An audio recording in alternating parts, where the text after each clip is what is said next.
you've seen from the Bengals defense on tape, specifically Trey Anderson, and why he's been so effective against quarterbacks this season? Yeah, they're a very good defense. They've done a great job of getting after the passer, and he's made a lot of sacks this year, and so he's definitely one of those guys you have to be aware of, whether it's chips or just understanding which side he's on. He's done a great job getting after the passer. What did you take away from the film from Sunday? Kind of felt about it how we felt about it after the game. Not much change. We did a good job of scoring points and doing everything we can to keep moving the ball, executing on third down. And when we get into the red zone, we got to score points. And I thought we did a good job of that. And limited penalties. I don't think we had any penalties. So that was really good to see, and we talked about that. And that's one of those emphases that we've always talked about. So to be able to do that in the game is big for us. You weren't sacked, I think, for the first time. How much of what does that say about your ankle and you're able to get away from guys? Is that strictly what the offensive line's doing?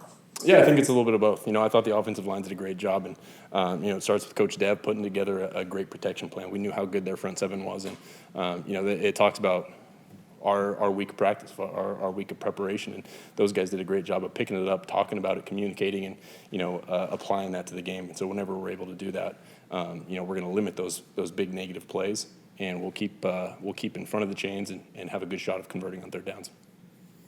Are you more confident now I assume you are because you have been taking off, but are you a little more confident about making moves and not just, heading out of bounds? When you're scrambling, you're getting downfield and a guy comes across, you're not just heading for out of bounds, you're making a move, you're getting guys off their feet a little. I think it depends on the situation. I think if it's an opportunity where you can extend play and be smart about not taking any hits, I felt like I did a good job of avoiding big hits. And if there's a chance where, someone is closing on me and I need to get out of bounds, still, fully understanding that I need to be smart and be, wise about which battles I'm picking. But if there's any yards to be gained, whether it's given a move or continuing to run upfield, I'll do whatever we need to. The reason I'm asking is Khalil Mack after the game said you're doing some that he's never seen before. In a good way or bad way? I think he meant a good way. I'll have to ask. I'll have to clarify with him. Yeah. Okay. He was talking about the one where you pump fake. Oh, yeah. Yeah, we talk about that in the quarterback room all the time about, getting an opportunity like that, and, glad it worked out. When you watch the film, are you more noticing of guys who can bite on that pump fake and everything, that this would be the perfect time or player to try it against? Because Khalil kind of said, too, there were a couple times last year when Kenneth got faked out on that play. No, I wouldn't say that I look too much into that. That would be, pretty impressive to be able to understand that.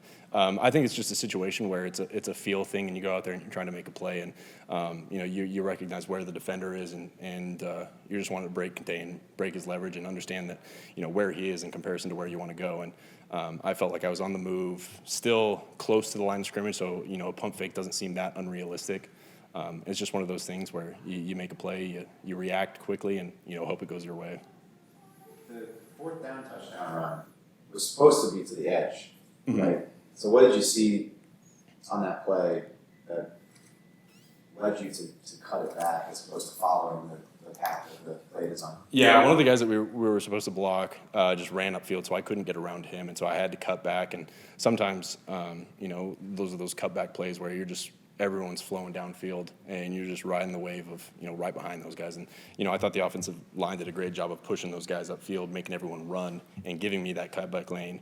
Not the way we drew it up, but glad to know that, that left side of the offensive line really made that happen. Speaking of offensive line, I think earlier in the year, G-Row was saying, Rashawn's always been a guy that has a lot of potential. He's like having a great year. Like, from your perspective, what has he done that's really worked well for this offensive line, worked well for you?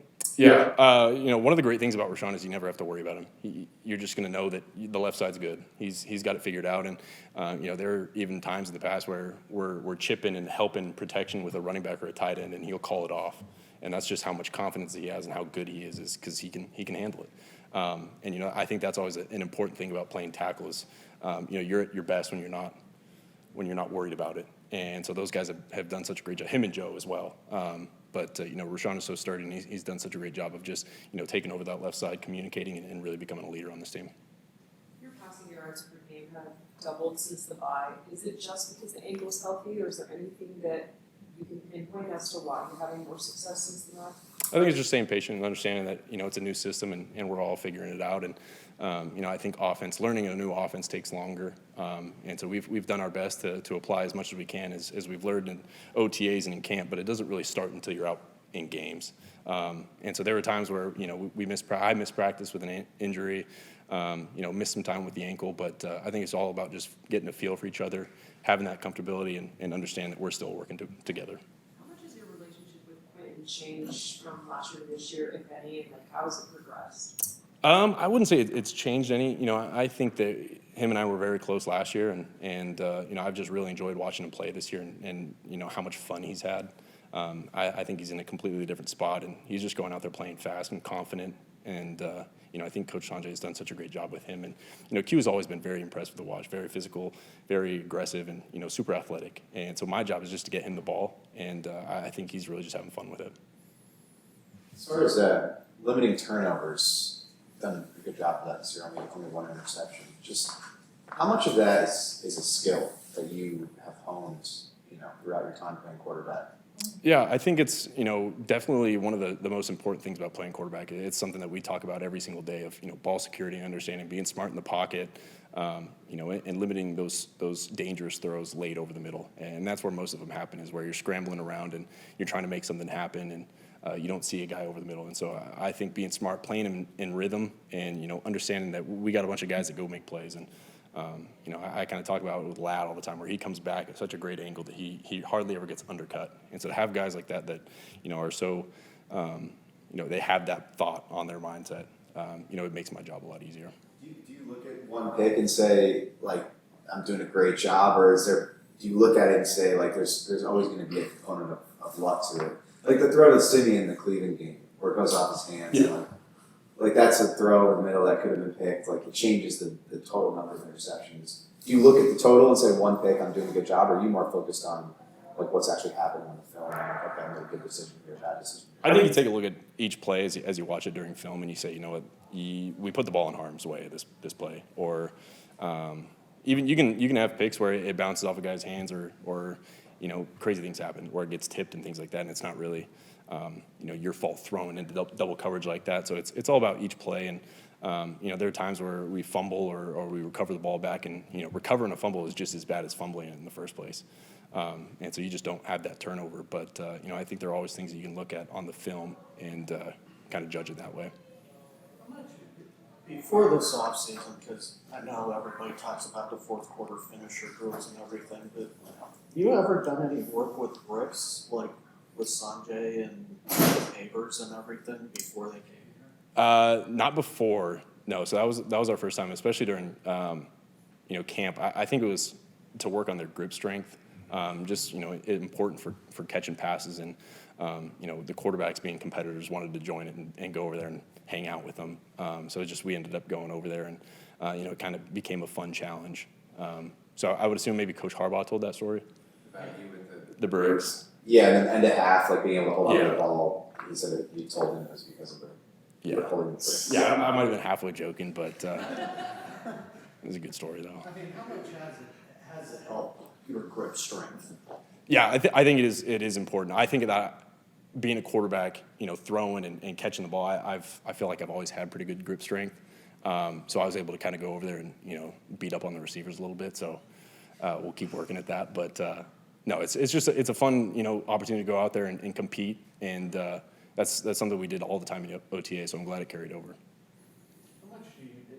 Well, Joe Burrow said you two spent time at the combine and got to know each other. But do you follow his game, or do you monitor the other quarterbacks in that 2020 class?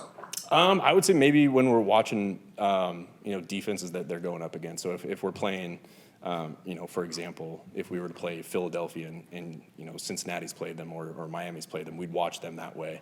But I wouldn't say that I've gone too much out of my way during the season. There's so much going on that you want to make sure that you're watching the opponent that you're playing.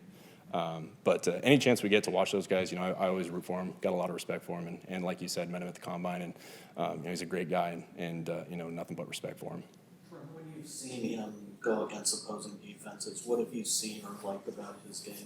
I think he makes plays. I think he's done such a great job of playing, in timing and in rhythm, and then being able to make those off-schedule plays where, it's very tough on a defense where you go through and the defense thinks they won the play, and then he scrambles out and makes a play downfield. And I think you're able to extend the play like that and definitely hold defenses accountable. Coach Harbaugh, he has I think, unique approach to connecting with players. Has the way he goes about things, has he changed the way you approach being a leader, being a quarterback at all? I point to after the game Sunday where he's just like, Justin, just talk. And that's obviously not something that you necessarily love to do, give a speech like that to the team. But things like that, has he encouraged you with his approach in any way to change how you go about things at all? Well, I think he's definitely put me in more situations like that, and the more you're in those situations, the more normal they feel. And there was probably a time where I was growing up in high school or in college where you'd feel awkward, you'd feel like everyone's watching you, and at this point it is what it is, and I'm the quarterback and I've done everything I can, and I didn't have great wise words to offer, but he calls on me a lot, so I always have to have something prepared, and I didn't have something prepared, so that's just something I got to be better with. From before the game when you were playing catch with him and he kind of lost it when he dropped the pass? Is he typically that upset when he drops the pass? 100%, yeah, every time. He makes it his goal to not drop a single pass in warm-ups, and we've been out there for 9 games now, and I think it's only happened a couple times where he hasn't dropped any, but he's always chasing perfection, so he's definitely a perfectionist when it comes to catching passes. Does anything like that at this point surprise you or still crack you up? Some of the stuff he does, it seems kind of funny, but just him. I still think it's awesome. We go out there for warm-ups, and you just know he's going to be there. You got no doubt that he's going to go out there and he's going to try and catch every single pass, and it is kind of funny to go out there and understand that your head coach is catching passes for the quarterback, and I think it means a lot to the quarterbacks. We go out there and we have fun with them, and we know that this is everything to him, and so it's refreshing to see. You don't see that a whole lot, especially in the NFL. So to have a guy like that, it's really cool. Have you thrown it as hard as you would to anybody, or you take it some off? Yeah, I throw it to him as like I would anyone else. We got respect for him as a pass catcher, and we understand that he's a professional, and no, he gets the same pass as everyone else does. I mean, it seems almost every player still talks about his speech about remembering when he was born during training camp. Yeah. So when he pops in Gordon Lightfoot over the weekend, which probably you guys call the boat song, does it shock you guys anymore, or is there a method to the madness? No, it's awesome. Like I've said before, he's an incredible coach. He understands, how to get guys going and motivates them so well, and understands so much about the game, and that, it's all, we look forward to it, and we understand, there's a football aspect where you got to get ready and you got to focus on your opponent, but at the same time you want to enjoy the experience, and he's done such a great job of blending the two together that you're able to work hard yet enjoy the process still, and I think it's really refreshing to see, especially in the NFL, kind of like I just talked about, because it's hard to come by. And to have a guy like that leading the charge, I think it's really cool. Going back to just him putting you in those situations where you're talking to a team, situations where you might have been uncomfortable previously, did he articulate to you early on in the process, why he was doing those things, or is he just sort of throwing you in the fire? He just kind of does it, and then I think you kind of realize, throughout the process, this is why he's doing it. And everything he does is for a reason, and everything is, for the betterment of the team. But didn't really explain it, just goes ahead and everyone gives wise words after practice, and it just happened to be me. Why do you think he does it? You said you sort of realized why, what motivation is. Why do you think? I think it's just to, keep spreading the message. And it doesn't have to be me specifically. I think anyone who calls up after practice, it's just to continue, the message of the team and make sure that everyone's on the same page. And, I think it's an opportunity to give guys a platform to talk to the team, express how they feel, express what they see. So I think it's a really cool opportunity for those guys to be able to go up and, you know, share something when they're not normally able to.